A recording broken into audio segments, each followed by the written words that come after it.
So are we going to get another Jason Bourne movie, maybe with Ben Affleck going head-to-head with Matt Damon? And hey, what's the deal with people saying we need to let go of Matt Damon for Bourne 6? And is Jeremy Renner's character Aaron Cross making a comeback? There's a ton of questions buzzing around about Jason Bourne 6. So let's dig into what we've heard about the movie, shall we? Let's talk about the idea of Ben Affleck and Matt Damon facing off in Jason Bourne 6. These two have a seriously impressive history together. They've been buddies since way back when they were just starting out in Hollywood, even popping up in the background of movies like Field of Dreams. Remember School Ties? That was their first proper on-screen gig together. Then came the big one, Good Will Hunting. That movie not only launched their careers, but also solidified their bromance and creative partnership. After that, they popped up in a bunch of flicks together, like Chasing Amy, Dogma, and Jay and Silent Bob Strike Back. But then they kinda went their separate ways for a while. It was like an 18-year hiatus until they reunited in that Jay and Silent Bob reboot. Since then, they've been on a bit of a spree, starring in The Last Duel, Air, and even teaming up for that Dunkin' Super Bowl ad. The idea of Ben Affleck facing off against Matt Damon in Jason Bourne 6 is not only exciting, but also a potential payoff for an old Affleck joke. Back in 2016, Affleck, who played Batman, joked in an EW interview that he could take Damon in a fight, saying, "Matt can't even beat me up, never mind Batman." While he was clearly joking, the concept of an ex-Batman going up against a seasoned Bourne sounds incredibly compelling, especially given their history and friendly rivalry. Having Affleck and Damon square off in Bourne 6 would be an iconic cinematic event, likely impacting culture well beyond the movie itself, similar to 2023's Barbenheimer phenomenon. The marketing for the film would be like promoting a major UFC title fight, playing up their real-life rivalry for laughs and hype. Affleck, often the charismatic anti-hero even in his bad guy roles, would make for a fascinating villain opposite Damon's Bourne, ensuring a must-see experience.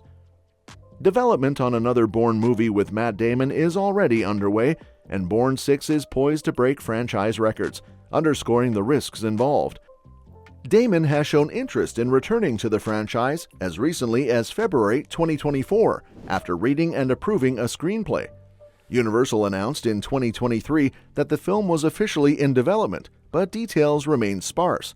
The sequel could see Damon returning as the iconic Jason Bourne, or shifting focus to another protagonist, possibly Jeremy Renner's Aaron Cross from the Bourne Legacy. Edward Berger is reported to be directing Jason Bourne 6. While nothing is confirmed about Affleck's involvement, his participation in any role would undoubtedly enhance the film. Ideally, Damon will reaffirm his status as the face of the franchise, and with Affleck possibly joining, it would elevate the movie to a new level of anticipation and excitement. With that being said, there are compelling reasons why Jason Bourne 6 needs to move on from Matt Damon. One major issue with the franchise has been the lack of tension, leading the series to take significant story risks that haven't always paid off. For instance, Jason Bourne killed off Nikki Parsons, Bourne's closest human connection throughout the series. This move, intended to inject drama, felt cheap and made Bourne's story even more bleak, undermining the emotional stakes.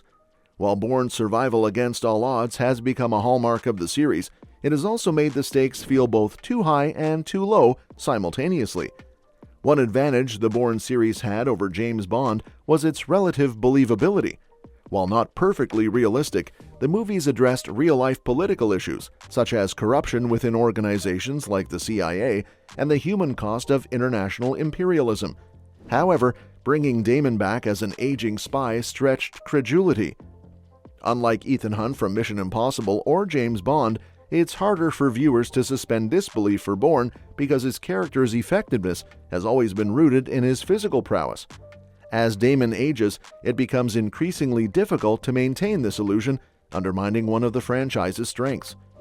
The franchise prides itself on its relative realism, but this is diminished every time Bourne survives another escapist adventure. The appeal of a Bourne movie over a James Bond film lies in its rootedness in real-world issues. The CIA's ethically murky behavior modification techniques, destabilization of foreign governments, and attempts to silence whistleblowers provide a believable geopolitical context. However, this belief is undermined when a 50-something Damon evades hitmen for the fourth time.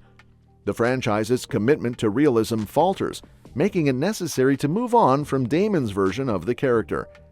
While the Bourne Legacy had its flaws, its attempt at reinvention was precisely what the series needed. Jeremy Renner's portrayal of Aaron Cross didn't have Damon's charisma, and the reboot's story mirrored the original trilogy too closely.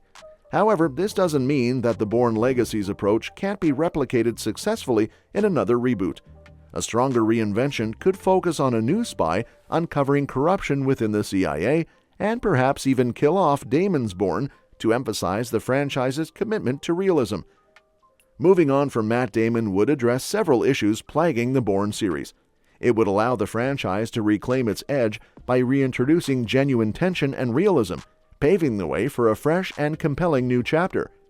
Bourne 6 has the opportunity to inject fresh energy and excitement into the Jason Bourne franchise, and one way to do that is by bringing back Jeremy Renner's Aaron Cross. While the first three Bourne films centered around Jason Bourne's character, the Bourne Legacy took a bold step by introducing a new protagonist in Cross. Renner's portrayal of Cross showcased his physicality and commitment to the role, making him a worthy spy assassin anti-hero on par with Bourne himself. The idea of Jason Bourne facing off against Aaron Cross is incredibly exciting for fans. Both characters have similar backgrounds, training, and deadly skills, making them formidable opponents.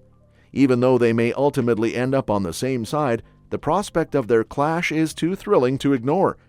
Bourne 6 presents the perfect opportunity to explore this dynamic further and deliver an action-packed showdown between the two. While the Bourne Legacy may not have reached the same box office heights as its predecessors, the return of Bourne in Jason Bourne didn't quite recapture the franchise's glory days either. However, with a tighter story and the combined energy of Damon and Renner, Bourne 6 could be the return to form that fans have been waiting for.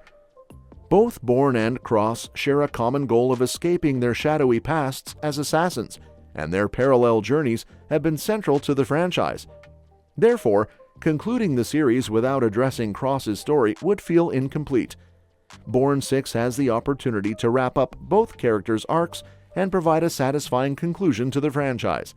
Despite the slow development of Bourne 6, bringing back Aaron Cross is crucial for the success of the film. A Bourne-Cross showdown would serve as a strong foundation for the next installment, while also expanding the scope of the Bourne universe. Ultimately, having Cross by Bourne's side in his most challenging mission yet would make for a thrilling and satisfying conclusion to the franchise. And that's that for today's video. Thanks for watching, and we will see you in the next one. Your suggestions for future videos are always welcome in the comments below.